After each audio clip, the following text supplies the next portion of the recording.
Good evening, and thank you for watching. My name is Stephenson. I'm a reporter at the Arizona Capitol Times, and I'll be the moderator for this evening's debate. The Citizens Clean Elections Commission is the sponsor for this event. As the state's voter education agency, Clean Elections hosts debates. Voters have the opportunity to hear directly from the candidates, ask questions on the issues that matter most to them, and vote informed. Candidates that have a contested primary election have been invited to participate in the debate. Candidates that have opted into the Clean Elections Clean Funding Program are required to participate, while traditional candidates are invited and encouraged to attend. The questions I'll ask this evening are coming directly from voters. Leading up to the debates, Clean Elections conducted outreach to voters across the state, soliciting questions for the candidates. Voters that are watching this debate live, you can submit a question at any time. Do that by emailing debates@kc-a.com or by texting 928-362-1062, or you can even call them in to 480-937-1297. Please specify if your question is for a specific candidate or for all candidates. We screen questions for clarity to eliminate duplication, speeches, or personal attacks on candidates. This debate is scheduled for about an hour, hour and a half, so we may not get to all audience questions, but we will do our best. Candidates, you will have 1 minute for your opening and closing statements and 1 to 2 minutes for your response to voter questions. We encourage an open exchange of dialogue between candidates. If you feel the need to respond to another candidate's comments, you may do so. I may limit responses for time management purposes, and we will remind the candidates and our audience that this is a peaceful, courteous, and professional environment. Our goal tonight is to connect candidates and voters so our electorate may vote informed.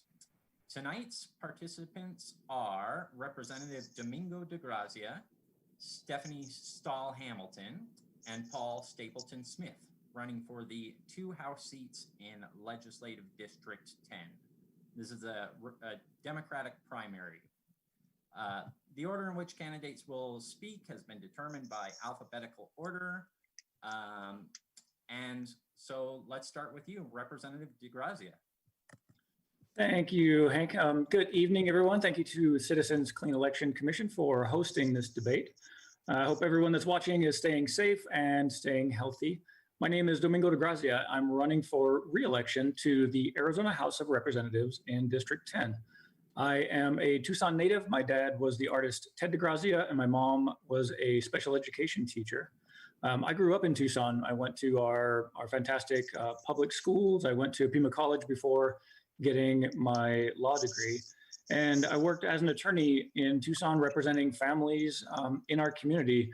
And while I was working as an attorney, I was really engaged in our statutes, in our laws, in the literal Arizona laws. So after the 2016 elections, I knew I needed to be involved in Arizona politics and be a voice for Arizonans at the Capitol. And that's when I ran for the legislature. I'm honored to have served 2 years at the legislature. I'm just finishing up my first term now. I'm honored to have been on the committees on judiciary, on government rules, and on ethics. My legal experience and serving at the legislature over the past 2 years really kind of puts me in a place to continue doing great work at the Capitol. And I'm honored and very excited to have the opportunity to serve. Thank you. So my name is Stephanie Stahl Hamilton. I am the daughter of educators who began their teaching careers in northeastern Arizona. I am the wife of a public middle school teacher, the mom of 3 children, and an ordained minister in the Presbyterian Church USA. Running for office was not in my plan. It was not a trajectory I anticipated being on until I tried to raise a family in Arizona. When my oldest son began kindergarten, I became very involved in our local school.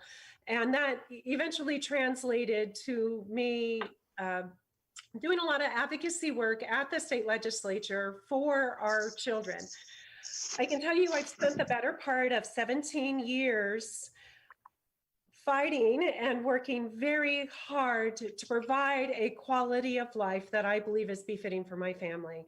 We have struggled to find affordable quality health care for our family. And at some point I realized that if my family was struggling, somewhere in there, I imagined we weren't the only family. And lo and behold, guess what? We're not. And so about 5 years ago, I decided I needed to do more. And I was at a position and a place in my life where I could. So I rolled up my sleeves, I got to work, done quite a bit of volunteer advocacy, as I've said, and eventually led to me wanting a seat at the policymaking table, as opposed to spending my time and energy pushing back against poor policies. I'd rather focus on crafting good ones. So I appreciate this opportunity tonight and want to say thank you for giving me a chance to introduce myself, tell you a little bit about who I am and what compels me, what drives me to run for the House of Representatives. Thank you. And Mr. Stapleton-Smith. So I was born and raised in this district that I'm running in. And also went to public schools here, come from a family of teachers, cops, union miners, union iron workers, and I'm a father, I'm a grandfather. I know what it's like to run a small business. I know what it's like to try to make payroll, particularly in times like that, that we find ourselves in now. The extraordinary times that we find ourselves in now, are something that I certainly hadn't imagined we'd be doing. Witness that we're doing this instead of a live debate in front of an audience. I've attended many clean elections debates. And the work that I'm most proud of is the work, aside from my family, of course, for which I'm so fortunate, is with the AFL-CIO. I was recruited to run for this office deliberately and specifically for this office, based on the legislative work that I've done for the last many, many years here. Still serve on the legislative committee, became chair of the Pima Area Labor Federation, AFL-CIO. And I have to say that for what we have happening now, I've lived through a lot of recessions, earthquakes, other natural disasters. This is the most extraordinary set of conditions that I can imagine, and makes this office all the more important. This is a different state to govern come January when we go into session. And I'm grateful that I've been able to serve on the several boards and commissions, Pima County Workforce Investment Board. There's never been a time when that's more necessary than to have innovations and solutions for what we're all facing with record unemployment. I serve on for many years on a commission at the Department of Education, Quality Skills Commission, overseeing all the quality, all of the career and technical education programs across the state. Again, new challenges on an enormous scale to help young people go from the classroom into work. And I'm grateful to have the opportunity to do this. I'm very grateful for everybody who's tuning in tonight. And thank you, Hank, for agreeing to moderate this evening too. Happy to do it. All right, let's jump right in. I think since we're hosting this via Zoom these days, it's appropriate to start with coronavirus-related questions. And considering that the only statutory requirement of the legislature is to pass a budget every year, let's start there. Budget analysts predict Arizona will be somewhere between broke and $1 billion deficit by the end of fiscal year 2021. Because of the fallout from COVID-19 lockdown.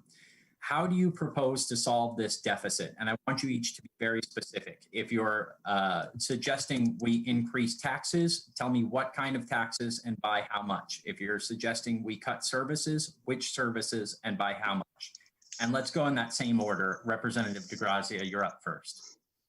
Thanks, Hank, for that question. Yeah, there's no question that Arizona is going to face a budget shortfall. Not only for the next coming year, but for probably a lot of years to come. So we do have a handful of solutions to make up the difference and make sure that we're fully funded. So what I would propose to do is we look at our prison system. We have a $1.3 billion prison system. What we need to look at is getting the folks who are not a threat to Arizonans, not a threat to citizens. These are folks that are in for some crimes that are usually like monetary fines that they're unable to pay. These are folks who would be better off out in the community working, supporting their families. If we can reduce the amount of the prison population, we can just divert those funds that go right to the prison system now and put them back into our general fund, use them for other needs that we're going to have coming up. Now, there is some talk about whether we should raise taxes. I do not support a general tax that would be oppressive or regressive on the general population. There are some discussions about a tax that would be on the upper part of our income bracket. I haven't seen any new proposals on that, but I'm certainly open to it. But first thing that I'm going to look at is continuing my work on the on criminal justice reform and looking at our prison system. Okay. Ms. Stahl Hamilton. Yes, thank you. So obviously, there are a lot of things. We cannot have this conversation without talking about taxes. And I feel like we're in the hole to begin with because of so many cuts. I appreciate Representative DeGrazia's push to look at prison reform, and I absolutely agree with that. There are a couple of other areas that we can look at to close this gap or the shortfall within the general budget. You know, our governor last legislative session pushed hard to put more money into the rainy day fund. Clearly, we cannot zero out that fund, but I think we can take a big portion of the monies from there.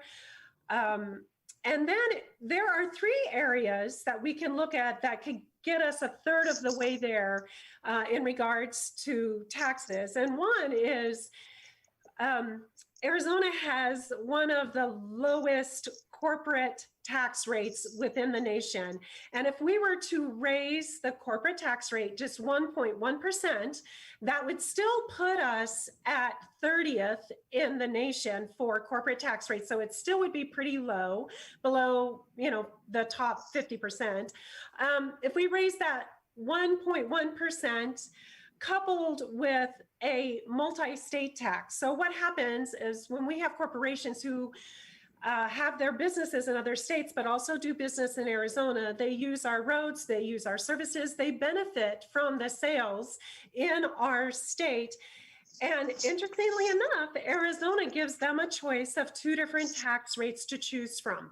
So they typically choose the lower tax rate. If we did not give them a choice and chose the higher tax rate to have them pay their fair share, that would add to this total of getting closer to a third of the shortfall. And then last but not least, if we rolled back the cuts to capital gains, that would give us about $119 million. So the corporate tax rates would give us $79 million. The multi-state tax would give us about $116 million. And the rollback cuts to capital gains would give us another $119 million, which would get us over $300 million and much closer to closing that budget shortfall. All right. And Mr. Stapleton-Smith, what's your plan? So the first plan is we have to measure what we don't have enough data for yet. The JLBC was supposed to turn around new projections. The fact is that the economists at ASU and U of A that have been reporting out to our Workforce Investment Board, for example, and the JLBC itself has said, we don't know. We don't know what receipts are going to be. We don't know how far underwater we are. We literally don't have enough data. The data is always reported in arrears with record unemployment and not a good track record of being able to put people back to work easily in this new pandemic adjusted economy that we're going to be inventing here. First of all, we have well over $10 billion in tax giveaways on the books right now in Arizona. And we have to do a comprehensive review of those tax cuts. So Hank, to start from the beginning, we still need to measure how deep underwater we are. The last estimate that I got from several legislators, and it is just an estimate, is that we're going to be about $1.5 billion down. But they don't know, and I think Domingo might be able to corroborate that. We don't know, but what we've got to do is look at the tax giveaways to the rich, particularly for some of the most egregious ones, obviously, whether it's airplane hangars, country club memberships, kind of small potatoes. But we've got to know how far underwater we are, and then we start rolling back on those tax giveaways. I also think we get rid of every single tax giveaway that is currently proposed and was proposed last session. We call an immediate halt so that we stop that financial bleeding. And by the way, those tax giveaways aren't for working people. They're not for working people. Those are for most often corporations out of state and people who damn well don't even need it to begin with. We have to stop that bleeding, if you will. And in terms of one of the ones that I've always loved is financial transaction tax. So very few of us have made our fortune trading day stocks. I would like to know that when we recover those taxes that we've been giving away all these years, that we do that, but we also look at a financial transaction tax. That is to say, on trading. And there's been several plans that have been floated out there. Again, I think we need to match that, see how deep the hole is that we're in, right? And then reasonably raise taxes to cover that. And I didn't mean to dodge that question, Hank, as we talked about earlier. We got some ideas in there, I think. You're okay. Not too much of a dodge on that one, but I do want to move on. Thank you. Governor Ducey didn't initially allow cities and counties to create and enforce their own rules relating to public health and the pandemic. He's lifted that, and Tucson, for example, has issued a mandate that people wear masks when in public. What I want to know is that enough? And if not, what should this, or if you think so, the state as a whole be doing? And let's switch up the order a little bit. I'd like to start with Ms. Stahl Hamilton. Thank you. Face masks is a good start, and I certainly appreciate the fact that our mayor was one of the first to put in some pretty tough precautions, but I appreciate her willingness to go to bat for the people in her city. Statewide, definitely face masks are a good start. Secondly, I think we've got a lot of good scientists and medical professionals who have been studying this and know they're starting to understand how this works, how it's transmitted, looking at what is necessary in the healthcare profession. So I think we need to take some cues from our medical professionals, medical profession, as well as our scientists. Third, and this should have started much sooner, and that was to put in place tracing, trying to figure out where the hotspots are, where it's spreading. I think tracing is a critical piece of all of this. Certainly knowledge is power, and I believe that we need more data. Third, I think as we look at the workplace, you know, our businesses know their employees.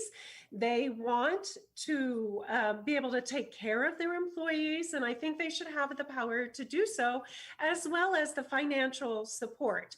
You know, one of the biggest tensions that we've been hearing about in this state is people versus economy. And I don't think it has to be an either or. I think it can be a both and, if the support system is in place to put our people first. What we've learned is that it's the everyday dollars that fuel the economy.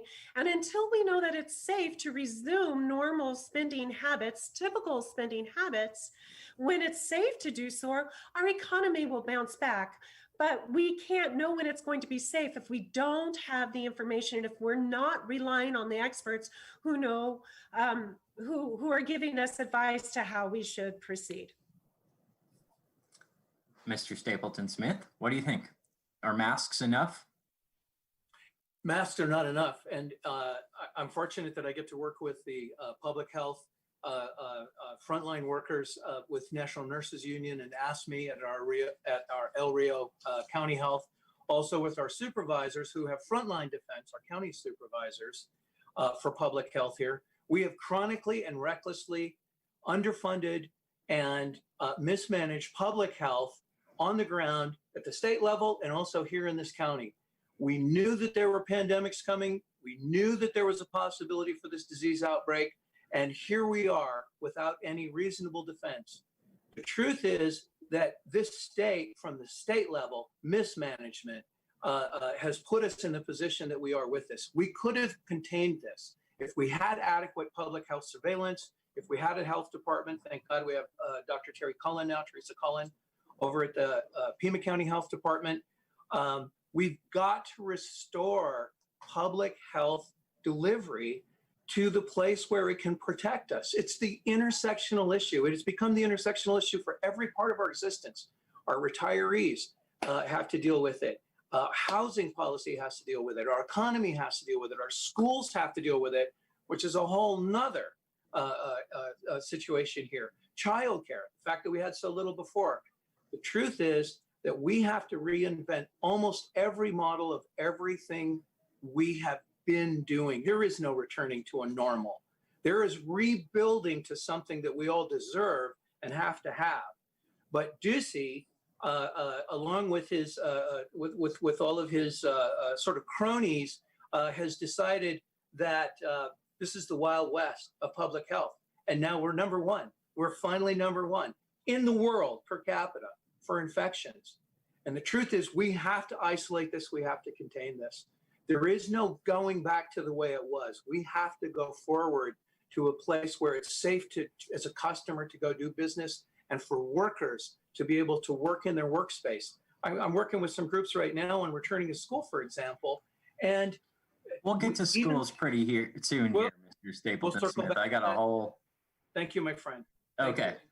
Thank you. Rep. DeGrazia, are masks enough? And if not, what should we be doing right now? Well, I think the baseline of your question you have to ask is, are masks enough for what? Are masks enough to slow down the spread of coronavirus such that we can contain it within our cities? Absolutely. Now, we know that this pandemic, the coronaviruses have been around for 20 years. We know about them through virology and immunology. We know about the spread or models that are close to it through what we've seen with flu, bird flu, swine flu, those type of things. We know that this is a viral particle that's usually about 0.3 microns. And if we have masks that can capture 0.3 microns, stop the expulsion of these particles, then we can slow down the transmission. Now, when you say are masks enough, you have to ask once again, masks enough for what? The use of masks have been estimated to be up to 80 to 90% effective in places where you can't socially distance. So yes, it can be enough if Arizonans all come together. Now, we have an obligation as a society to come together to protect one another. So we absolutely can do this. It's going to take a lot of education. There are a lot of folks that believe that their individual rights are something that has a higher priority than the community's safety, which in a viral pandemic, we've just seen that is just not the case. So we need to bring everybody on board. We need to wear masks in public where folks cannot social distance. We know the half-life of this virus in a lot of different temperature settings, so we know a lot about it.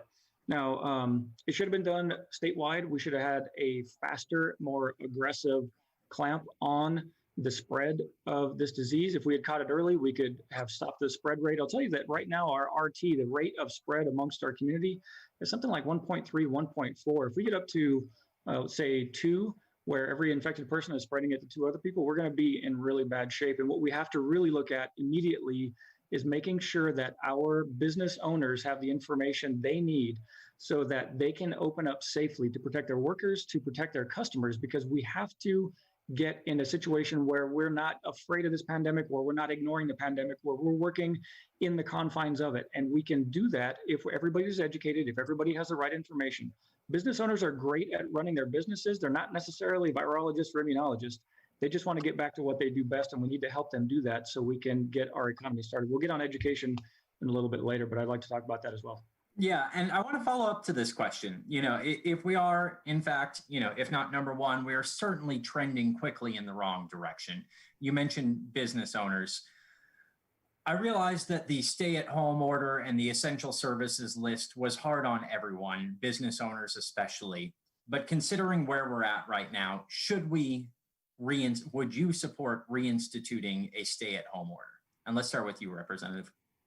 Well, I don't know what I would. I would take the first option, which is requiring all Arizonans to wear face masks and adhere to the guidelines that we know are going to slow this virus down. We can absolutely open if we do it safely and if we do it in the manner that's been prescribed by the public health agencies. This is not some unknown virus out there. We know the transmission methods and rates and how it works. So we can absolutely do this. So before you go back to talking about closing down again, we need to look at whether Arizonans will buy into the idea of being properly protected in all scenarios. Now, we're running up against a question is whether Arizonans will actually do that. Because like I said, there are a lot of folks that just believe that they don't need to protect themselves or that they won't. But this, again, it's an interesting time where Arizonans, we have to come together to protect one another. And really, you know, the burden of wearing a mask in public is not that high. Of all the things our forebears gave up when they were in wars and fighting on foreign shores, really putting on a mask, come on, this is not a heavy lift, and it does protect people. So, yeah, I would say that before closing down. Ms. Stahl Hamilton, considering where we're at, is it time to go back into lockdown or no? No, I don't believe so. I think the key thing that Representative DeGrazia mentioned, and I was a part of a conversation with Congressman Grijalva, and I do think the overarching piece to all of this is that creating the buy-in. And that seems to be the hardest part. When people feel like their own freedoms are being stepped on, that seems to be where the rub is.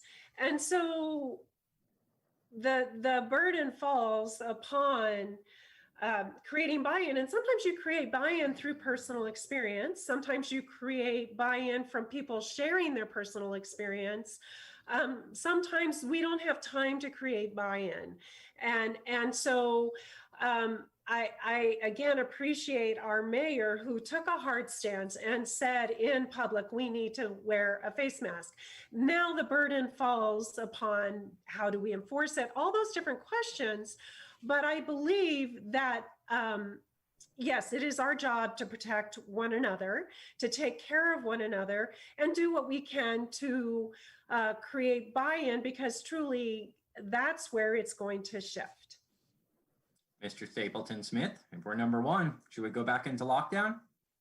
So we don't need to go back into lockdown. One of the greatest compassionate cooperative experiments that I've ever experienced in my life is when most of us voluntarily stayed home week after week, month after month, until we could identify the challenges of this virus. What we do have to be careful of is that we didn't reopen safely. As is so often cried, right? We didn't reopen too fast. We didn't reopen safely. We know how to work safely.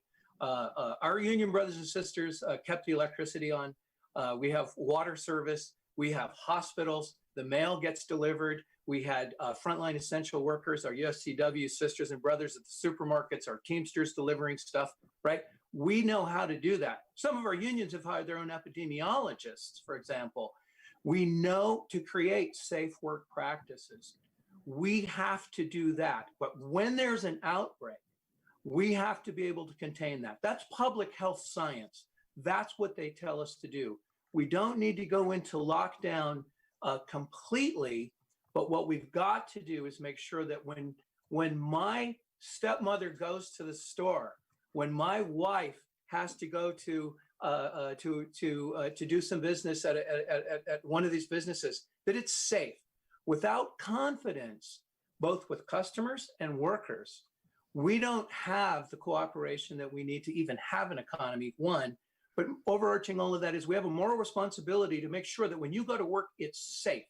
And when you go to buy something at the store, that it's safe. And we've got to do that. We need protections. We don't need lockdown. But we need to do that, and we need to do that immediately at the state legislative level and empower our county health department to do what the scientists and the public health experts know must be done. I hope that answered that question, Hank. Yeah. Okay, so I want to talk a little bit about schools. And I have a question prepared, but I guess the easiest way to phrase it is, let's start with, what are your biggest concerns? Everyone wants to reopen schools in August. Is that feasible? And what are the big hurdles that you see? And let's start with, if I remember correctly, Ms. Stahl. Right. Oh my gosh, there's so many concerns and there's so much anxiety around education. And it has been for years. It just has definitely taken on a different form. I think funding, learning differently, safe spaces. I can tell you our educators shifted gears and did the very best they could in the spring when schools were closed down. I have always bragged upon the tenacity, the creativity, and the intelligence that our teachers give to our students day in, day out under very not friendly circumstances or environments. And once again, they proved that they were up to the task and the challenge. I can tell you, they miss their students greatly. However, there are so many factors at play when you have so many bodies in a space in different home environments. I can tell you for a lot of families, the at-home learning is a real challenge on so many fronts. I can tell you that the in-person learning will be a challenge, especially with our little ones who are very tactile and tangible, hands-on learners. Safe transportation to school, lunches, all of these things, the things that we have taken for granted day in, day out, all come into question to have a comprehensive plan. That being said, flexibility is key. Again, creativity. I think we're looking at some hybrid models here in education. I can tell you none of it is going to be 100% spot on, 100% comfortable. But again, if we're talking about coming together and pulling together as a society, we're going to have forbearance with one another as we figure out what these next steps look like. Now, I can tell you this, there are many examples in history where children's education has gotten interrupted. And those children, for one reason or another, but those children have gone on to become very educated, successful adults. Grand scheme of thing in the course of history, this is a small blip on the radar. And what I do know about the teachers in Arizona, they know their craft, they've honed their craft, they will give whatever they can to our children in absolutely any circumstance. So it's going to take some patience, it's going to take some coming together, and it's going to take some forbearance as we navigate next steps. And Mr. Stapleton-Smith, what are the big concerns for you as you're preparing to send the grandkids, presumably, off to school come August? I think I said it before, and it's worth saying again. It's workplace protections. We have to protect all of the people who are being virtually ordered to go back to work. That or their unemployment is going to expire, and that's, of course, been virtually inadequate for most of my life in Arizona. That is to say, unemployment benefits. It has to be safe for them. Here's what we do know from our public health experts, right? Children, while they may or may not occasionally suffer the deadly ravages of the virus, they are indeed perfect vectors. We've got to make sure that our folks, our working people, are going back to work safely. And for that, we've got to have an evaluation, again, by our public health departments. This can't be done separately, not in a background. If we don't have confidence about being able to have our folks go back to work, and on the other side, the confidence to send our children and our grandchildren back to school, there is not going to be much in the way of school. And if I may, this is terribly important. The way we fund our schools, the unnecessarily complex and Byzantine way in which Arizona insists on funding its public schools, has something called the ADM, right? The 100 days in school.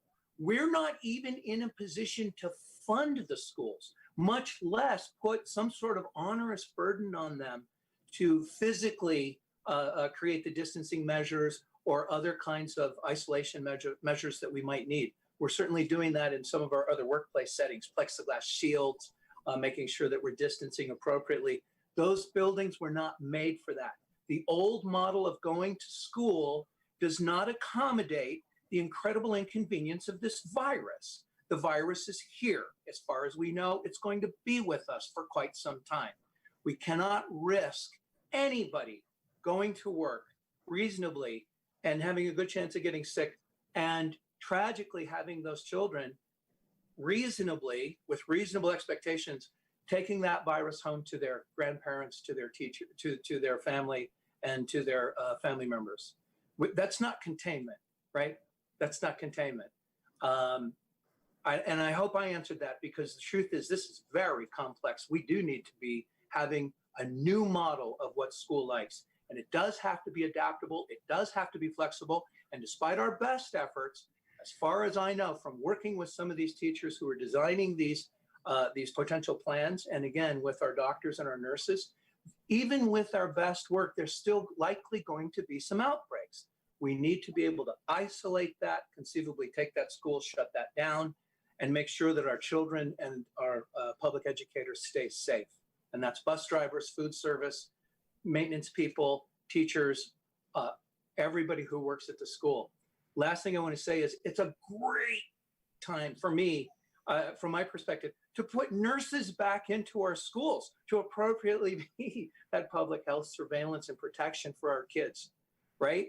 When I grew up and went to public schools here, we had nurses at our school, but funding wise in Arizona, that's more rare apparently than common, and that's wrong in this time of pandemic.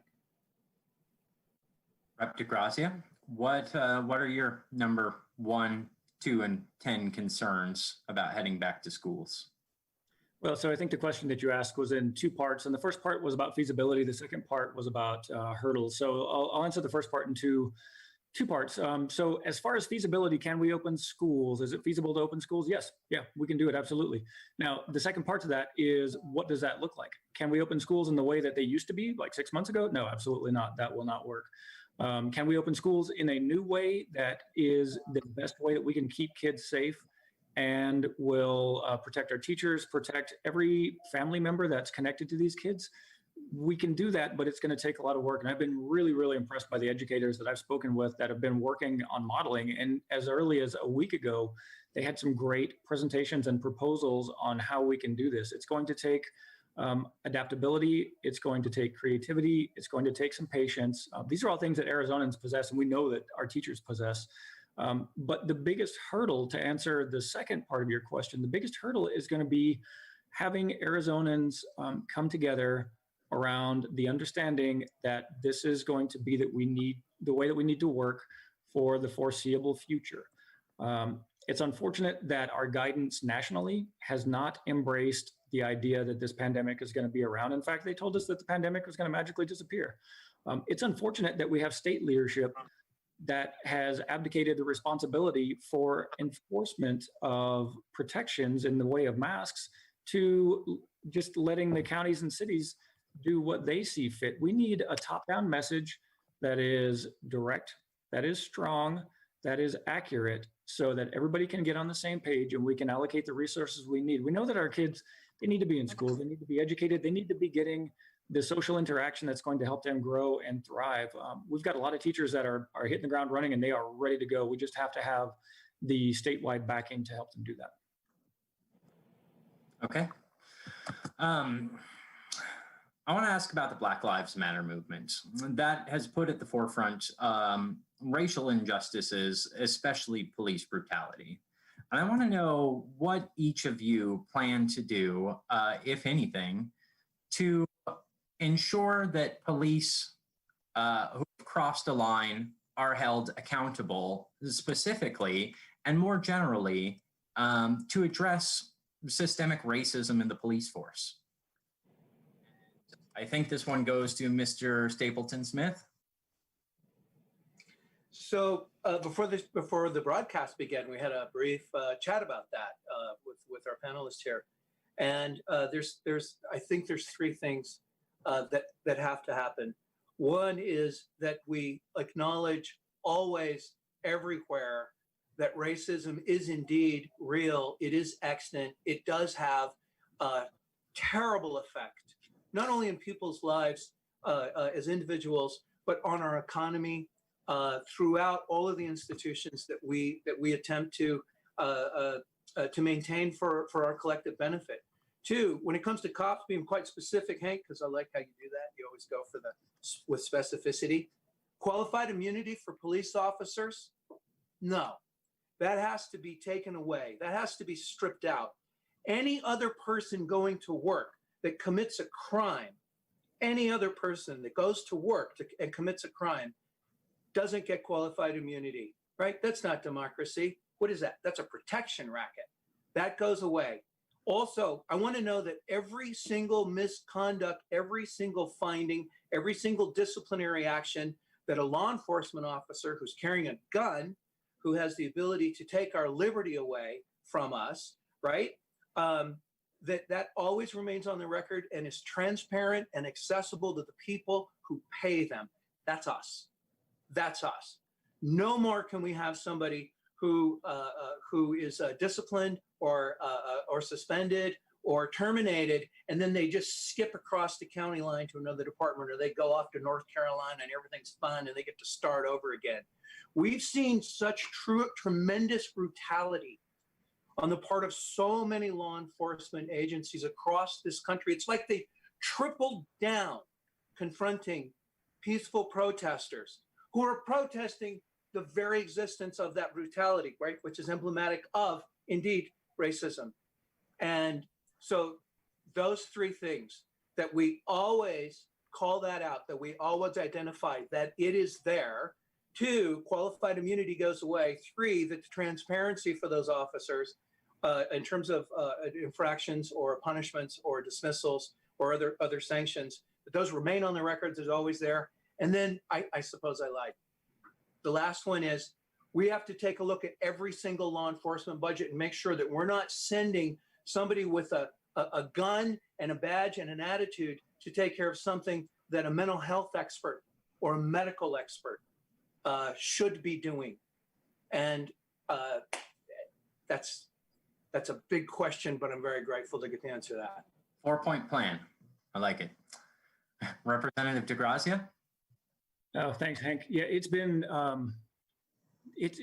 difficult. It's been really, really tough to confront everything that we knew was happening within our communities, but really came to light, not only with George Floyd, but with Deion Johnson here in Phoenix. So there is a way that we can bring about change. And what we're going to do first is we're going to look at the police budget, and we're going to make sure that the allocation of resources that we have in protecting the public, so protecting the public is going to be top line, but we're going to make sure that the allocation of resources that go into the police budget is what's necessary, what they need to do their jobs. Because as Paul had mentioned, we have a lot of issues with things like mental health concerns. We have a lot of issues with substance use.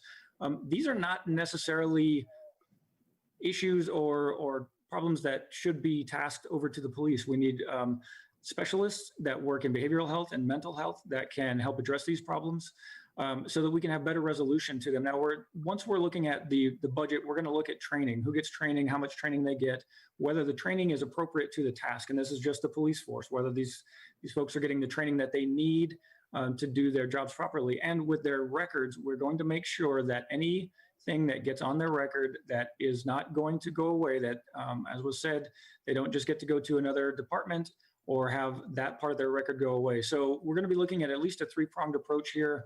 The first part of it is always going to be making sure that we keep the public safe, but we're going to be looking at their budget first and foremost. Thanks. And Ms. Stahl Hamilton. Yes, thank you. You know, it's horrible what has happened, but I am thankful for the outcry as a result of these George Floyd's death. I am thankful that throughout our nation, people are starting to say enough is enough. And for me, the starting point is acknowledging that built into the very fabric of our country is systemic racism. Black lives matter, but they haven't mattered from the beginning. Our Indigenous brothers and sisters, their lives didn't matter from the very beginning. Look at who built our railroads. This is so much a part of the DNA of our country. And until we can peel back and come face to face that at every level, racism is a problem. I think that's the first place to start. Secondly, in particular to our police, one of the things that we can do at the state level would be to repeal SB 1070. If there ever was a law that gives carte blanche to racial profiling, it's that law, and it needs to disappear. Third of all, I do think that restructuring and reprioritizing our dollars, this is all about where we are investing our resources to move our state forward.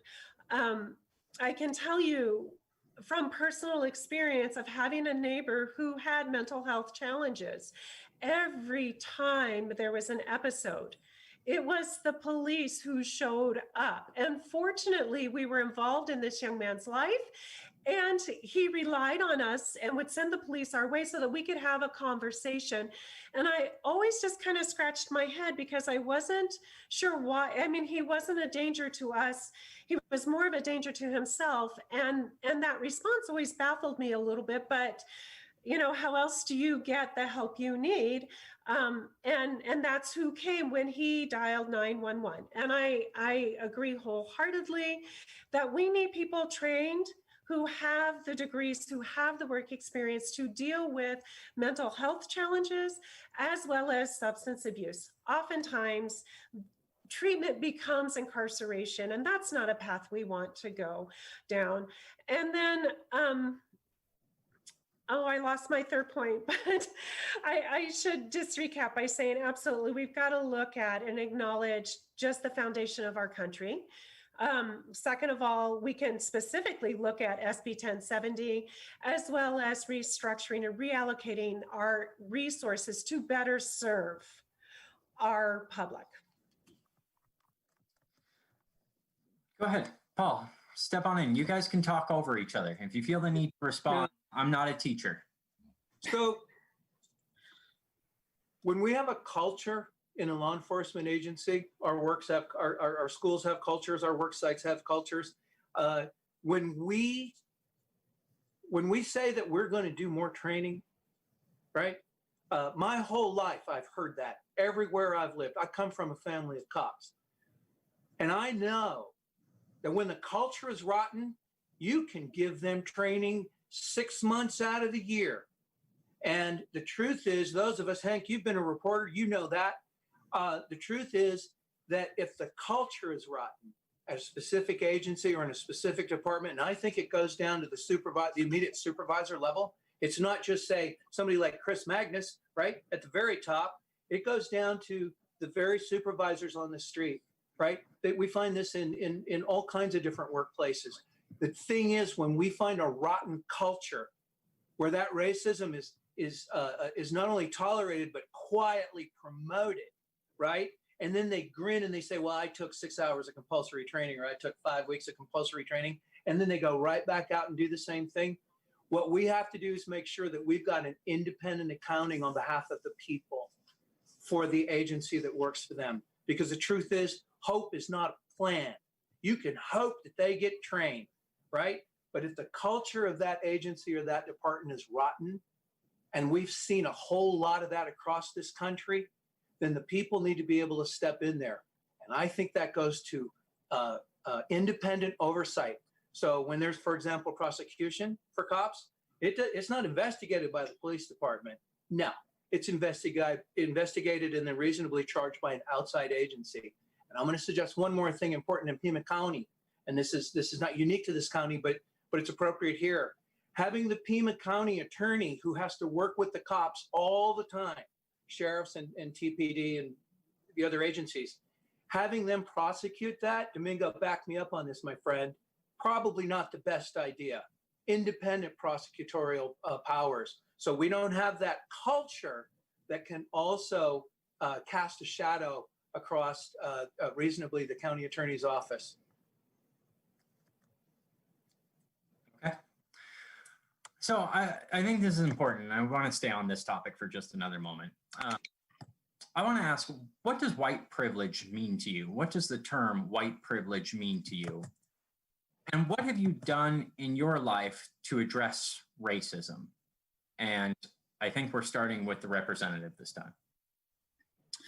Thanks, Hank. Yeah, the pause that I gave before the last question, or as I was answering the last question, when we're talking about Black Lives Matters and how it's how we're all dealing with it now, within myself and within my campaign as well, I have taken what are uncomfortable steps to confront my own bias, to look at my own life where I thought, I'm not biased. I don't have any racial tendencies, anything of that nature. But what we all really have to do is set that preconceived notion aside, put it to the side and say, what are my biases? Where do they lie? And how do I get rid of them so that we can make sure that everyone is on equal and equitable footing? And,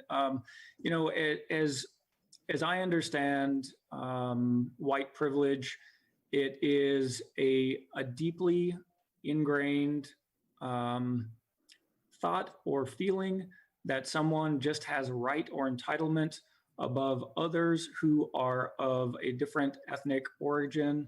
And here in Tucson, we not only have Black African American, but we have a lot of Native Americans. We have a lot of tribal folks here. We have Hispanics. We have folks from all over the globe that come and make Tucson their home.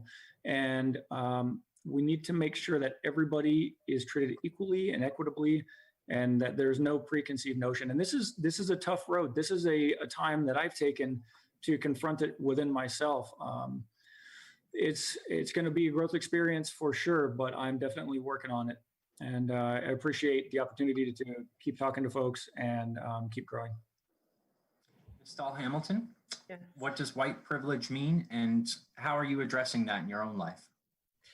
Yeah, white privilege to me means I get a free pass no matter what because of my skin culture.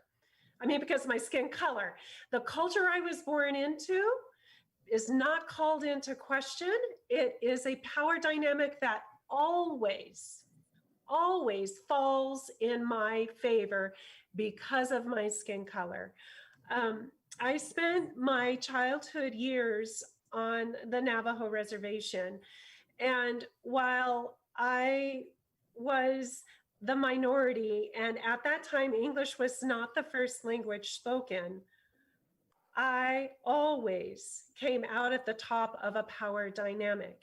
I have spent my whole life unpacking those early formative years of being the privileged minority. And what I have learned about myself as I have continued to grow, I've done a lot of reading, but what I've learned about myself in regards to who I am and my race is that I have an equal ability to cause great harm or to cause and do great good. Now, what have I done about it? I've done a lot of reading. I've had a lot of difficult conversations. And I am a mom who is having these conversations with her children.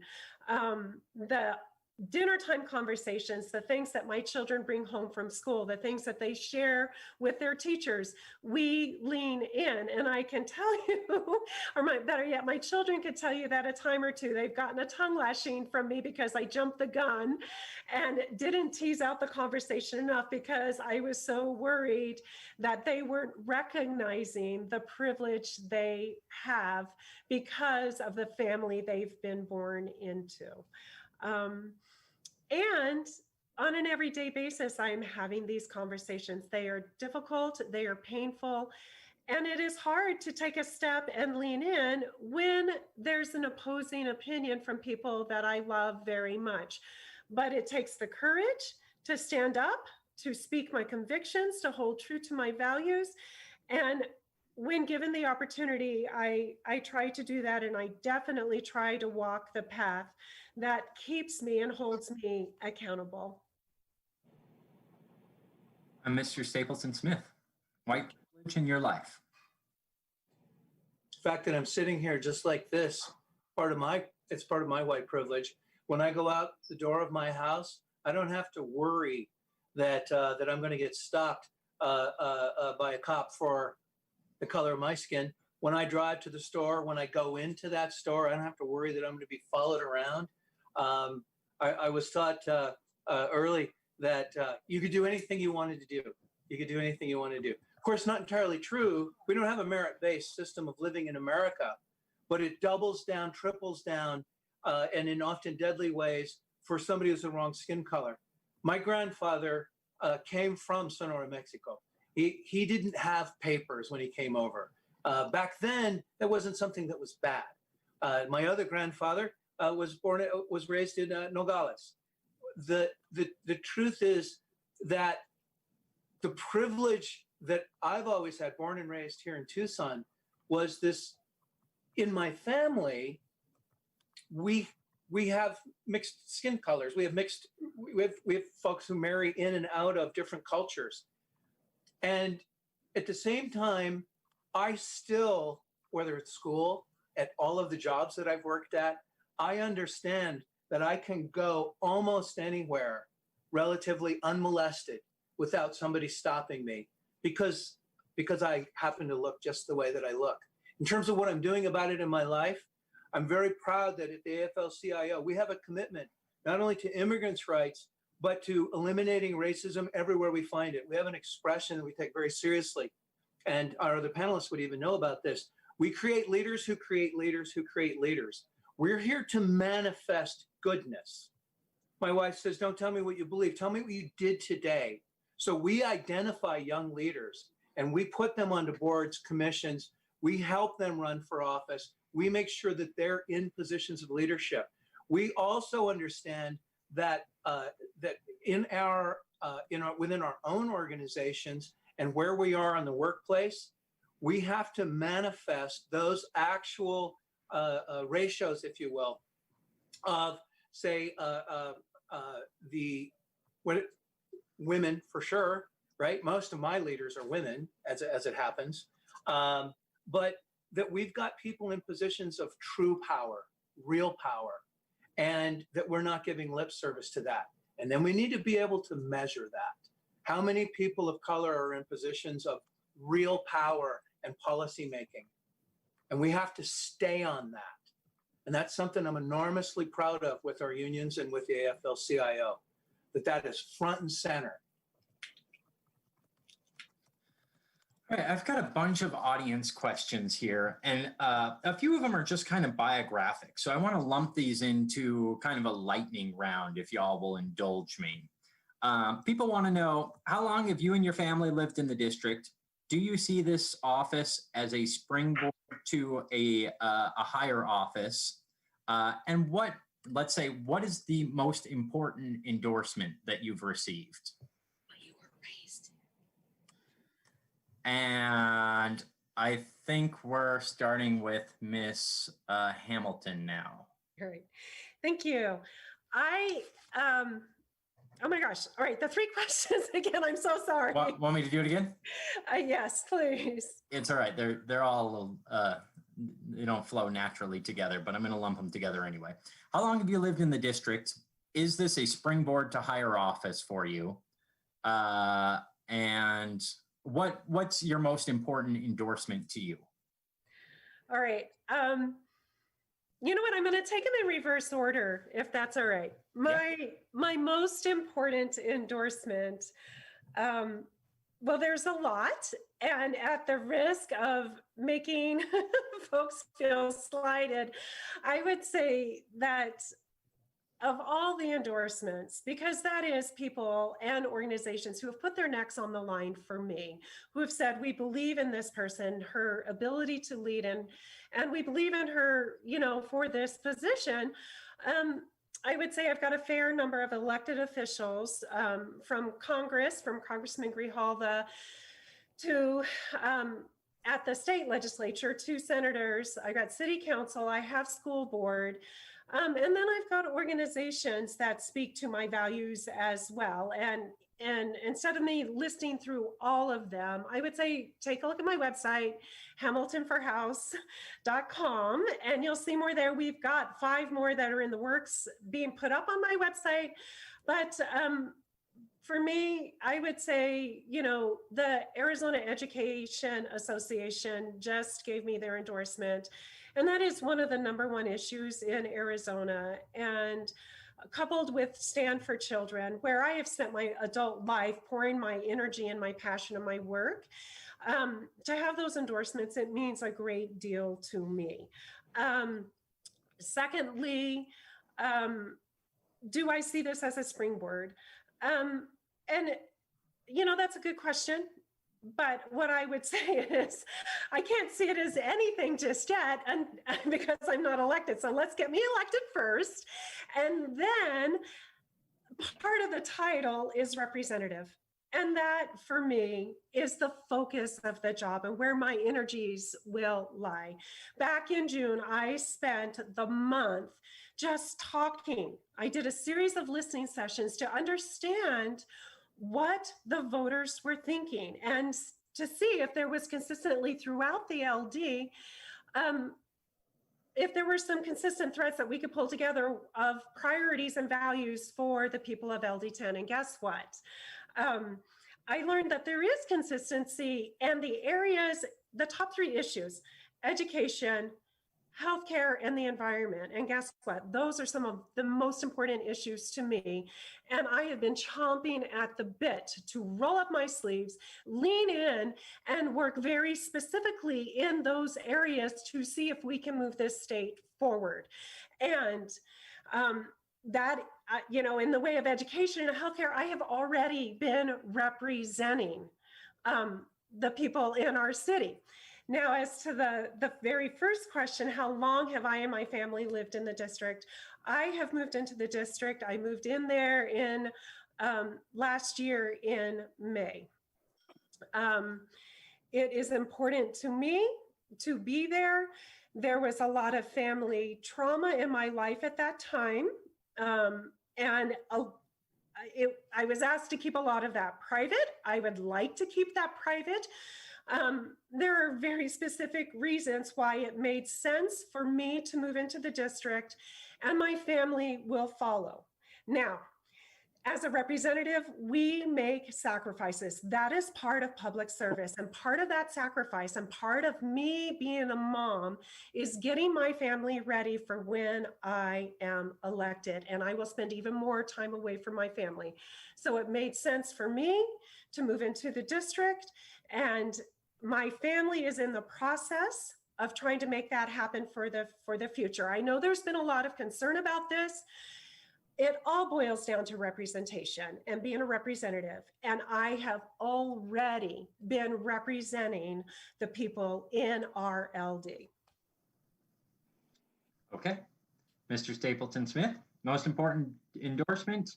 How long have you and your family been in the district? And are you rolling out running for higher office? I've lived in this district for 7 years. I have over 65 family members here in the state, 70, maybe 70 now. And it's not a springboard for higher office. My goal is to work exclusively at the state legislature to do everything we can to create a foundation for a better Arizona. And you're asking me about my single most important endorsement? Yeah, which one means the most to you? I'm sorry, Hank. Yeah, that should be simple. Arizona AFL-CIO is probably, but well, no, CWA. No, wait, it's Teamsters. Might be UFC. Frank, come on, seriously. My AFL-CIO brothers and sisters in the Federation. You picked one. You're my brother. Thank you. Rep. DeGrazia, how long has you and your family been in the district? You're looking for higher office, and what's your most important endorsement to you? So 15 years in LD10, 46 years in Arizona. As far as springboard to higher office, I am going to go wherever I can be most useful to Arizonans. I don't plan on running for higher office, but I realize that I kind of have a knowledge and skill set, and I'm actually kind of good at legislature. So I'll go wherever it is that Arizonans want me to go. But you have to realize that being in office is it extracts a lot from a person. So it's not an easy place to be. It's not glamorous, but I'll go wherever Arizonans want me. And my most probably coveted endorsement is the endorsement that I get from my colleagues that work with me at the House of Representatives. When they see the environment that we have to be in and the work that I've done, and they say, yeah, good job, you did it right, you're doing well. That's probably the most, because those folks know everything that's happening. They know what it takes from you and what it takes to do a good job up there. So that's it. If you want to see the others, DeGrazia4Arizona.com has a list of the other endorsements. Okay. And Clean Elections likes me to throw this out at least once during the middle of the debate. So voters, if you're watching this debate live, you can submit questions at any time by emailing debates@kc-a.com, texting 928-362-1062, or calling them in at 480-937-1297. Pardon the commercial break. All right, so I want to go back to education, more specifically education funding. How much money does our school system need, and where do you propose getting it from, I guess, is the question at the heart of it. And if I remember correct, I'm lost. Whoever wants to go first, jump in. All right, so I'll jump in on this one first. So we need way more money for our public education system. Now, remember that we have a constitutional mandate to have a public educational system that is open for every kid.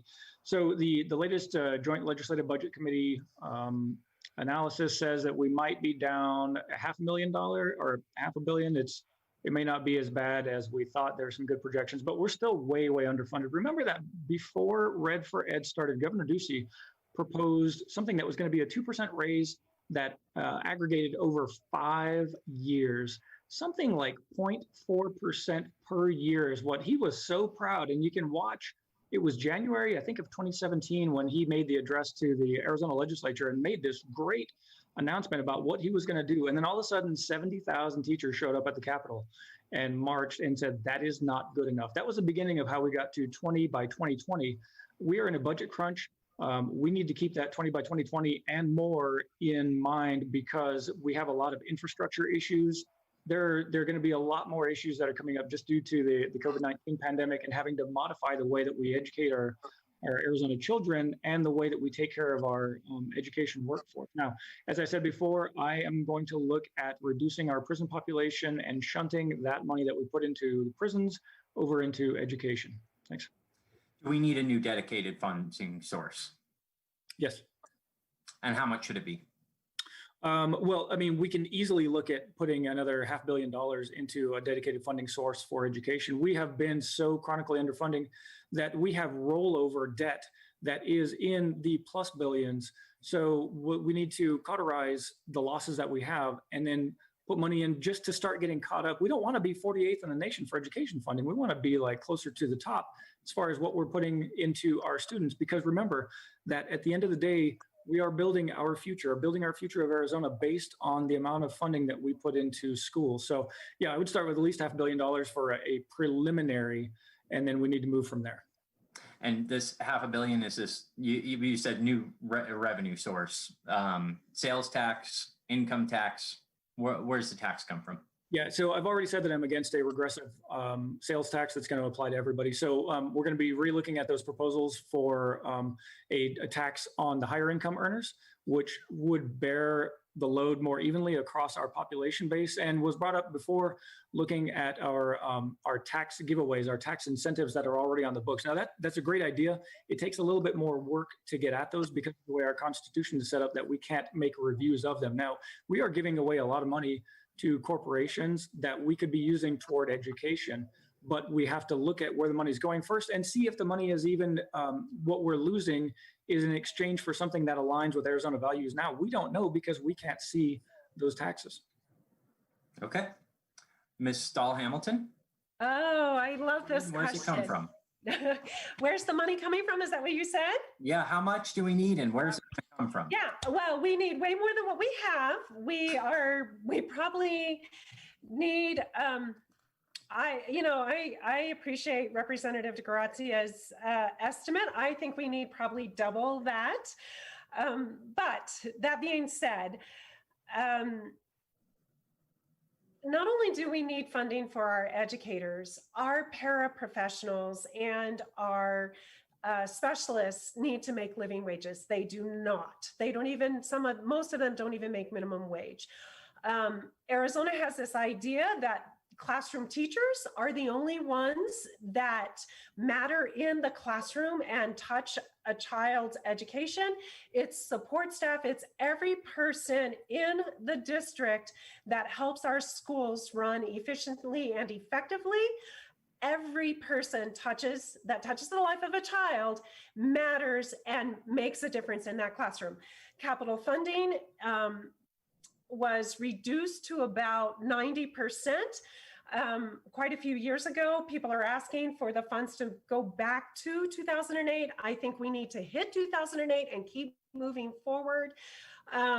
We don't have safe school buses. We have crumbling schools. We don't have HVAC systems that are reliable for these hot months in Arizona. So that being said, and I could go on and on about technology and about textbooks, our schools are barely on triage. The Invest in Ed initiative that hopefully will be put forward, our friends that have been collecting signatures tirelessly started. We had a great kickoff back in the spring. Things shut down. They've been at it again, safely collecting signatures to put that on the ballot for November. That Invest in Ed will get us almost to where we need to be. And of course, we can't have a conversation about education without having a conversation about taxes. Our regressive tax structure puts the burden of people on the lower economic spectrum. A greater portion of their salaries and their income goes to paying taxes in this state. So we need to restructure our tax. And Representative DeGrazia said it in the beginning, let's take a look at the private prison industry. There is money to be found there. And then last but not least, and an effort that I worked hard on in 2008, and I'm very proud to say, we stopped the expansion of the vouchers. That doesn't mean that the push for an expansion of empowerment scholarships is going to go away, but that is another area that siphons money out of our general fund, takes public tax dollars and puts it to use in private and private religious schools.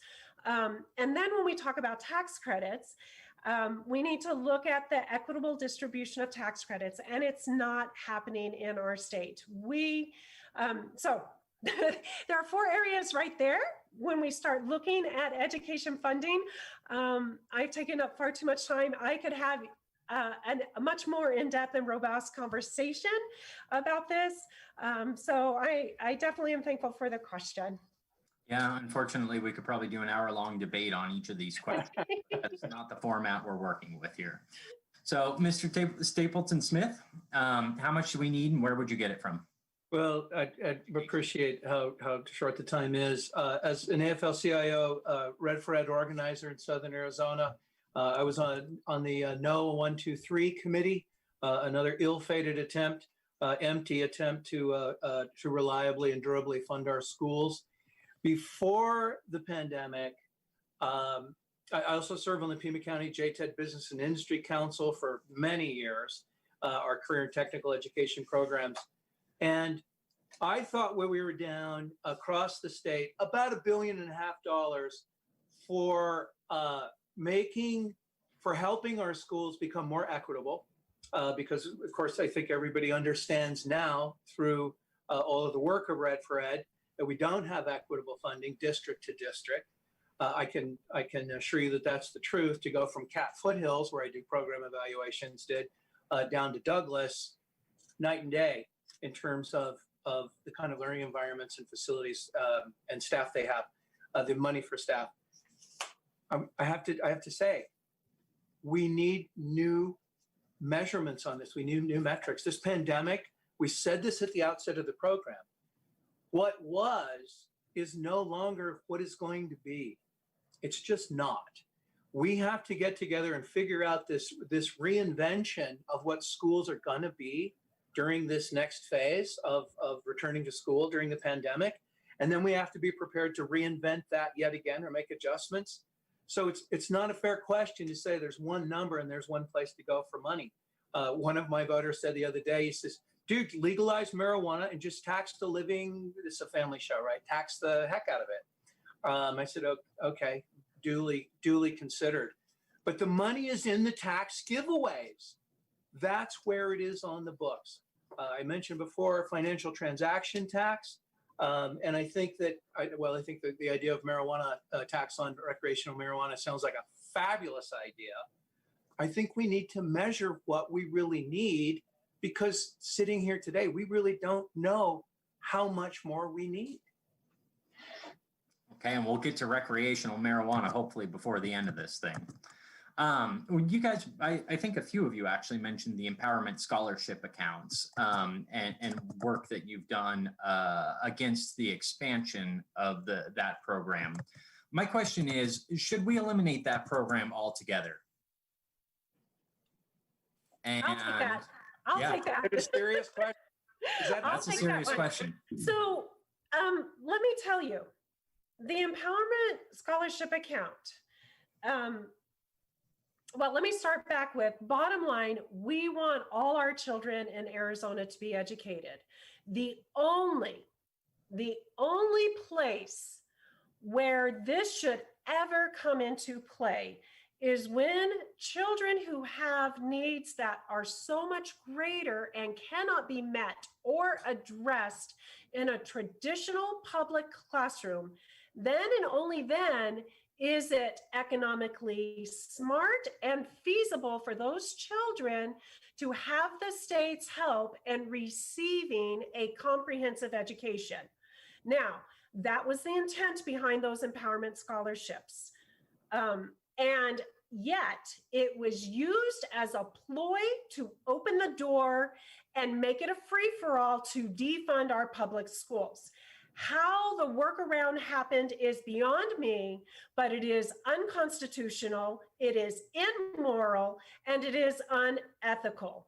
I was proud to work hard on Prop 305. I was grateful that the people in the state of Arizona stood up and held our legislature accountable and said, you will represent us in our interest. Over 85% of families in the state of Arizona choose their public schools for their children's education. Now, we stopped the expansion. I think that Save Our Schools is onto something in rolling back that expansion. It cannot be at the expense of the children who need services, extreme services beyond our public schools. And just to be clear, are you talking about like developmentally disabled? Like those kind of Exactly. And okay. yeah, and thank you for that question. So yeah, the follow-up to that, our state, and we do receive federal funds, receive quite a bit to help our children who have extreme physical and emotional challenges. And our district schools, holy cow, do they do a bang up job of providing an excellent education. The people who work in our exceptional ed and our special ed classrooms are some of the most compassionate, talented, creative teachers that I have seen. And the growth that comes from the children in those learning spaces is something we should be very proud of in our state. It is rare, the exception of the child that our system cannot teach or reach. So that's why I say it's in a very extreme situation with physical and emotional developmental challenges that an ESA would be required. Okay. Mr. Stapleton-Smith, I assume you don't want to expand the program. Should we get rid of it altogether? We should get rid of it other than those who have extraordinarily and truthfully unique needs that otherwise can't be served. We have a mandate and a responsibility to serve every child. I mean, that is one of the greatest responsibilities that public schools have. But the truth is, it's been a disingenuous path to privatization and draining the general fund. And it's absurd on its face, the growth, the scale, and the intention, not the original intent, but the actual way that the programs are administered now. Okay. And Rep. DeGrazia, what do you think? Thanks. Yeah, no, we should not get rid of ESAs. They do have a very specific purpose to serve a specific part of our population that really needs it. And the kids that are being served by the original intent of ESAs really do derive a benefit. And we've got some great folks that work with our youth in those programs. But as it is being used now, it is an expansion that goes against our constitutional mandate to have great public schools. So as it is being used now, I completely oppose. We do not need to expand the voucher program. We need to start constricting it and bring it back to the spirit and intent as originally written. Okay. All right. Tucson recently had a citizens initiative on becoming a sanctuary city. It failed, easily failed. But I'm curious what your opinions are on sanctuary cities. I think there's a lot of confusion around what the term even means. So I'm going to phrase this as a two-part question. What is a sanctuary city, and should Tucson become one? And if I remember correctly, we're starting with Mr. Stapleton-Smith. Oh, good. Because it's very simple to understand. There needs to be a definition for what sanctuary is.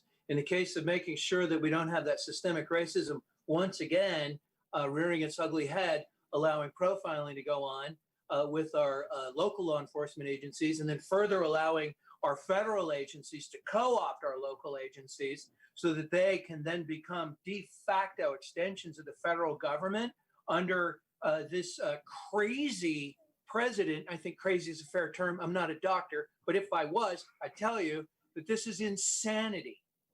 And the truth is, we should have been proud. Our Labor Federation not only endorsed that, but we had national leaders come here to help us put that together and empower the citizens groups and make no mistake, those were citizens groups who came together because we have a commitment and a moral responsibility to protect the most vulnerable people first. Talk about white privilege first. It's our immigrant community who is most vulnerable. SB 1070, long time. And the truth is, it's going to be abolished. It took getting rid of Arpaio and his machine of racism and abuse before we could, but that's the kind of relentless activism and bringing people together that we all need to be about right now. Should Tucson be a sanctuary city? The state of Arizona should be a sanctuary. Okay. If we do not honor who we are as a people, right, then there is no sanctuary anywhere. The entire country needs to be a sanctuary. I don't know how I could make that more clear.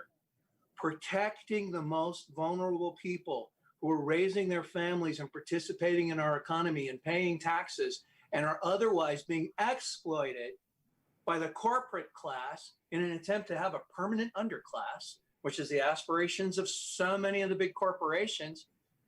The whole country needs to be a sanctuary. What do we stand for? How were we born? How was this country created? Absolutely. I'd like to make that more clear, but I'm not sure how I could. I think we got you.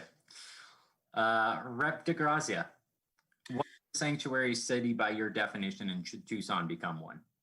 Well, I don't know that I've seen a sanctuary city, but what I'd like to see is cities that protect all of their constituents and that provide for the folks that are coming here to make a better life, to raise their families, to just work and have a stable life. And this is, in this context, we're talking about our immigrant families or the families that are not from here originally.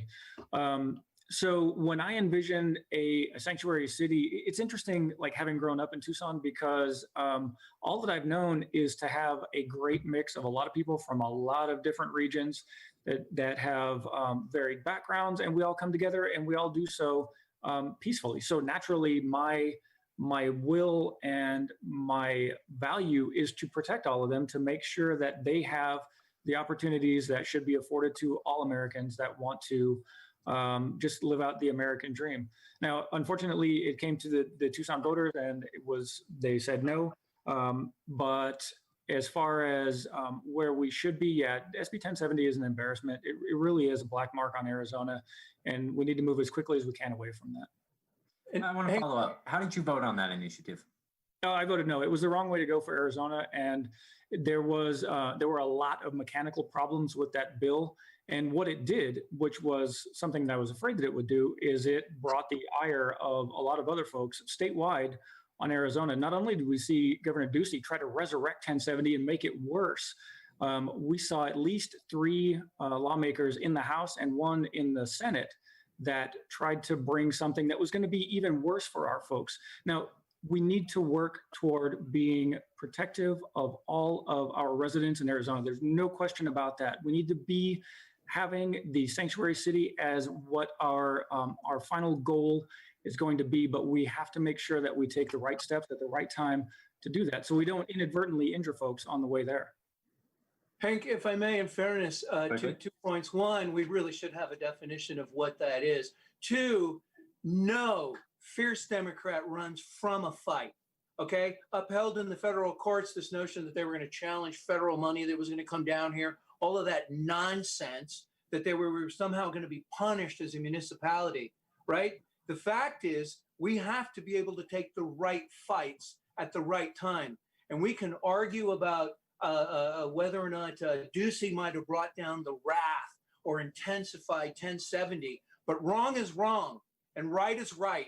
And if there was anything that was right about Red for Ed, shutting the entire government down, it was having an agreement that we could do something together that was morally, not only morally required, but a demonstration that we really are the people. So having somebody like Fincham and Leach over there in LD10 saying, you know, you can't have a plastic bag ban in Tucson, Arizona, is nonsense. And again, we need to define what sanctuary is, but fundamentally, profiling with our law enforcement agencies was one of the main things in the one in Tucson, to be quite fair. Right? Okay. And Hank, I'd like to follow up on that before Stephanie jumps in. Okay. Yeah, we do need to be ready to engage in the fight. We need to be ready to engage in the fight at the right time in the right way. Now, remember that there's a difference, a big difference between being an advocate and being a representative. In an advocate, you can go after whatever it is you believe 100% and make things happen to the fullest extent you can. But being a representative means that you take the responsibility and the liability for every bad thing that might befall folks completely unintentionally. And when we look at how we're changing what Arizona does, we need to be damn sure that we do it the right way. We can't be overly emotional. We have to be really analyzing about what's going to happen so that we do things right. And if I take that step to be protective of everybody in my district, every single person, so that we don't do something intentional, well, then that's going to be me. Thanks. Okay. Ms. Stahl Hamilton. Yes. Would you please repeat the question? Well, I guess it's what in your mind is the definition of a sanctuary city? Should Tucson become one? And I guess I'll throw in a third point to that question. Did you vote to make it one? So what does sanctuary mean to me? I come at sanctuary. Obviously, that term means a lot of things to me, but I also I attend a church and am the parish associate of a church who played a big role in the sanctuary movement in Tucson. I do not attend Southside Presbyterian Church, but her sister church, St. Mark's Presbyterian Church. And it was brought very close to home to me in the city election. And during that time when we were getting word out about the Families Free and Together, my church was actively involved in providing hospitality to many people who were seeking asylum in our country. And I come from a tradition and from a place and a belief structure that human life is sacred, and we do what we can to protect human life. Now, I have provided hospitality in my own home. I have seen the effects of people who leave their homeland and travel to the United States seeking a better life. And I was blessed enough to be able to provide hospitality. My life has been indelibly changed because of that opportunity to provide hospitality. And I find it quite interesting that we allow goods to travel across our borders, but we don't have the free exchange of people. And I also find it very disingenuous and, a double standard that we rely on immigrants to fuel our economy. We rely on the talent, the time, the skill, and the labor to make our economy function. And yet, we don't provide a safe space.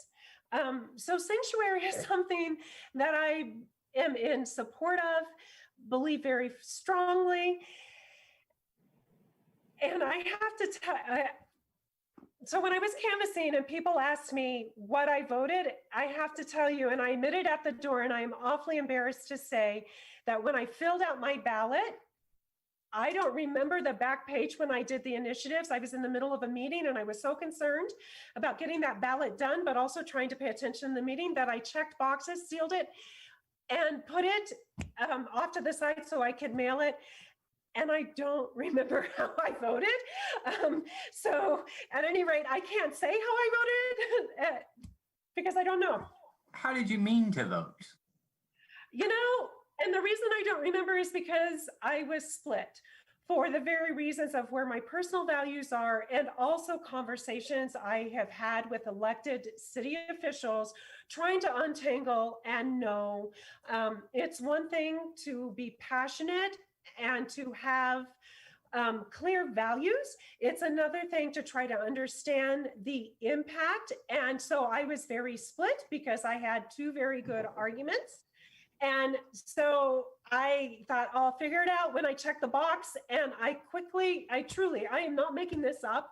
I was so split on that I wasn't sure how I was going to vote until I sat down to do it. And then I should not have done my ballot when I was distracted, is the truth of the matter. The perils of voting from home. Paul, you wanted to say something? It's always the right time to do the right thing. Richard Elias said, never, ever, ever, ever back down, ever. I know when we nibbled around the edges and we say, oh, maybe we ought to try a little something. These are extraordinary times. We said that at the outset. These are absolutely extraordinary times. And if not now, when? When do we get back the state that we claimed in our Constitution we're going to have? When do we get back the economy that belongs to us, whose rules are written by someone else?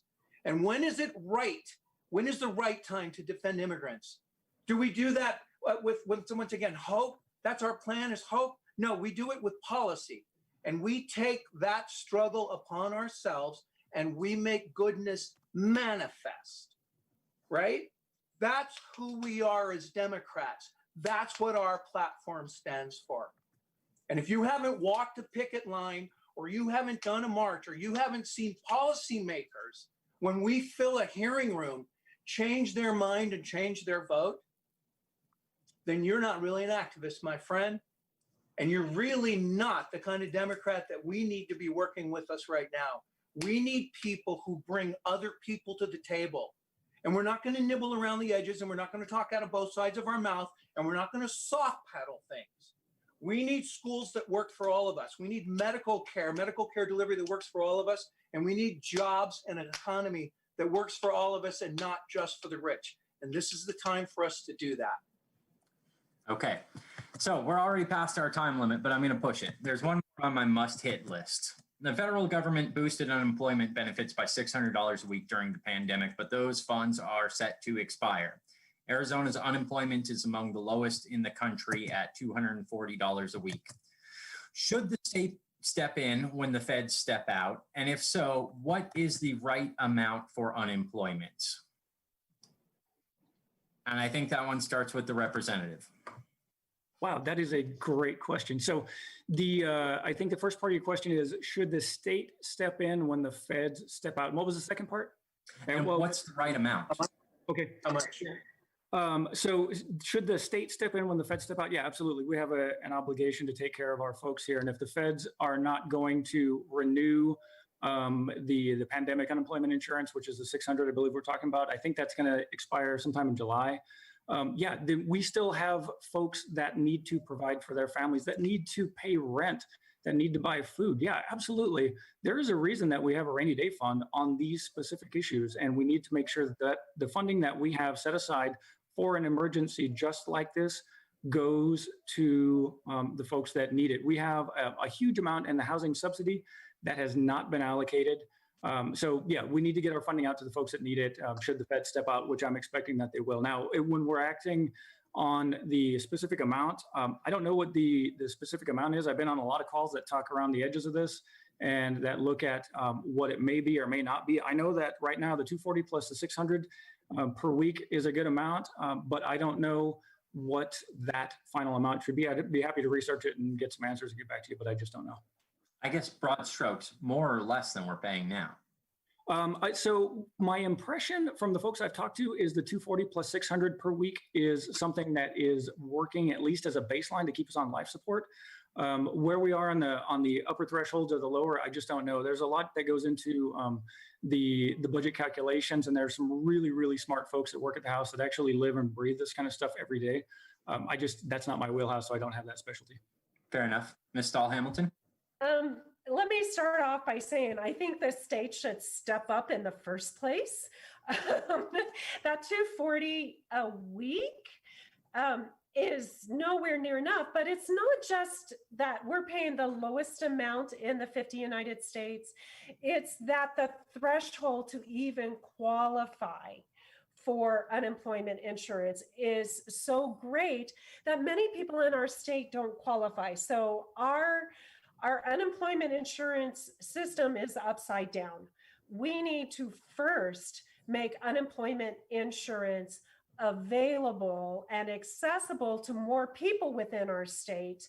And then by lowering that threshold, making sure that we are getting money into the pockets of people so that they don't lose their housing, so that they can put food on the table, so that they can go about their day-to-day lives. And then, yes, when the feds drop out in July, although I would like to believe that we could make an appeal, especially because our state is one of the hardest hit right now with this, to see if there is more federal funding coming our way. Now that 240 and the 600 per week, I can tell you and agree with Representative DeGrazia, coming from a person who has had to pinch pennies for quite a few years now, that would help our family cover our expenses. It would keep us steady and moving forward in our own home life. So the 240 plus the 600 a week is a good amount. But if we're looking at the state first, because you can't qualify for the federal unless you qualify for the state. Our state's unemployment insurance is woefully underfunded and the threshold is too high. There are too many restrictions. Okay. Mr. Stapleton-Smith?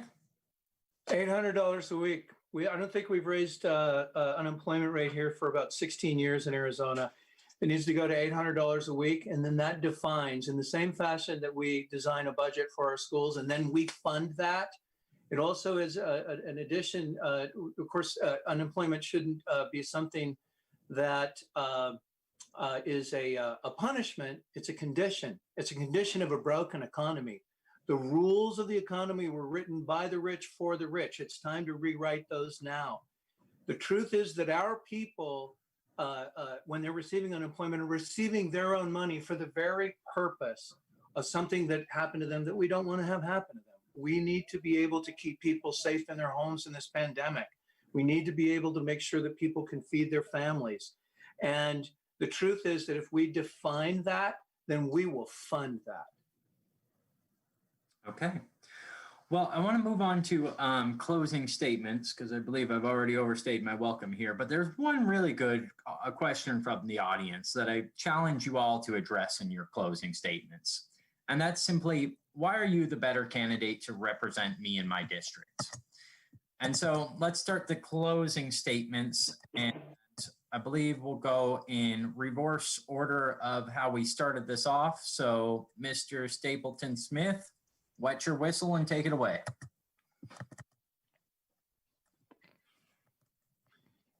When we operate together, really together, not separately, not divided, not in our silos, not in our different clubs, but when we work together, we're using the principles of unionism to get things done, to make sure that we have power that matches the power not only of management, but those people who have, by all accounts, claim they fairly bought and paid a fair price for our current Arizona State Legislature.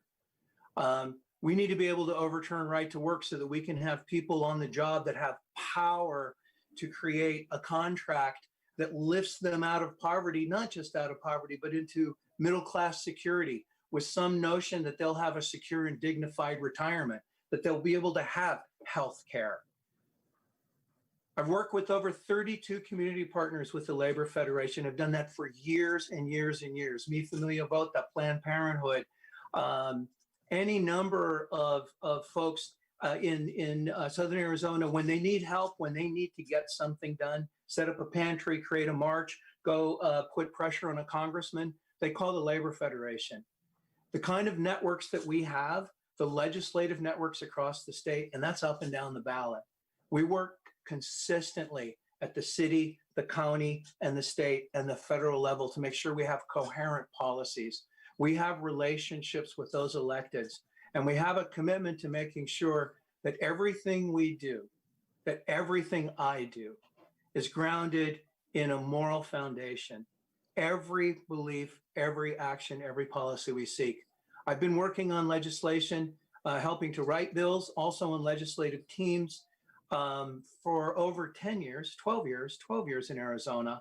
I serve on the legislative committee. I've been doing this a long time. I serve on lots of boards and commissions to make sure that we have policy that reflects what we get funded from the state. I've got the experience, and I've also got a very powerful network of friends and relationships who people out there fighting good fights who need to be brought to the table. That's what we're known. That's what I'm known to do, is to form coalitions to bring people to the table that otherwise are never invited to the table. And I'll guarantee that that's precisely what we're going to do. That's what my campaign is for. And that's my commitment, is that we need fierce fighters who have experience, who get things done, and who know how to work with employers. What do we do with them? What do we do with our union contracts? We're always working with employers for an outcome that works for everybody. We need that more than ever. And that's why I'm the best candidate for this seat in this race, in this time, in this pandemic, and this enormous economic depression whose doors we're walking through right now. Thank you. Ms. Stahl Hamilton, for closing. Yes, thank you. And I do want to say thank you for this opportunity. I appreciate the work that went into putting this together. It has been a pleasure to be here and to share a little bit about who I am and why I want to run. I will say that LD10 is lucky in that we've got a lot of talent, and we have been well represented for the most part. There have been a few little years here and there where not quite as well as we have been, especially in these last 2 years. And I can say that as I have leaned in and as I have spent time, not only leading up to this moment in the work that I have done, but in reaching out, and it's in the phone conversations, it was in the conversations at the door, it's been in the living rooms of the voters in LD10, the relationships that have been established. I can tell you, I have a lot of energy, a lot of passion, but I also understand where people want us to go. It's been in those listening sessions that I get a sense. I am that everyday working person who has had to be creative, who has had to roll up her sleeves and figure out how to provide for my family when times have been tough. The better part of 17 years in our time in Tucson, I have spent trying to create a comfortable environment for my children. So I know what it's like to struggle. I know what it's like to have a vision for where I'd like to be, and I know how to pull together resources to get it done. That being said, being a candidate is very different than being a legislator. And I think it is imperative for our leaders to know how to sit down at a table and listen to all sides of an idea. Not an argument, but an idea. How to negotiate, how to work and reach for consensus, and how in that process to stay true to my values. And the work I have done has led me to this point. I believe I have the skill set to do it. And I believe that I can represent and serve well. Thank you. And Representative DeGrazia, you're up. Thanks, Hank. So to answer your question, why I'm the best candidate, I'm the best candidate here because I'm the best legislator. When you look at my legal experience, that encompasses not only the research of the law, familiarity with statutes, but I also have the experience at the Capitol. I know how the place runs. I know who the players are.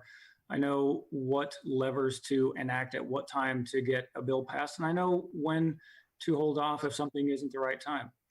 I've brought together stakeholders of folks that generally disagree with some of the bills that I've been working on, and the resolution was that I got bills passed out of committee. I got things done at the Capitol. You know, my experience coupled with my values, I've been fighting for Arizona families here in Tucson for a long time. And at the Capitol, I stand behind every vote that I make. Literally every vote that I make, I know what it is and why I'm making it and what the outcome is. And that is something that I think Tucsonans are owed. They're owed someone that does their homework, that knows the research, that knows the repercussions, and will make the right move at the right time. We have a lot of work to do at the Capitol, especially now with COVID. You know, it's going to continue to affect our communities for not just the next fiscal year, but for years to come. We have to make sure that there's safe and affordable housing. We have to make sure that we have jobs that are going to be safe for our folks to go to so that they can provide for their families, so that our kids are safe and stable. There are a lot of issues that are going to be on the table again that just have the same priority that they've had, that we've been working on for years and years: funding education, public education, fully funding it, criminal justice reform.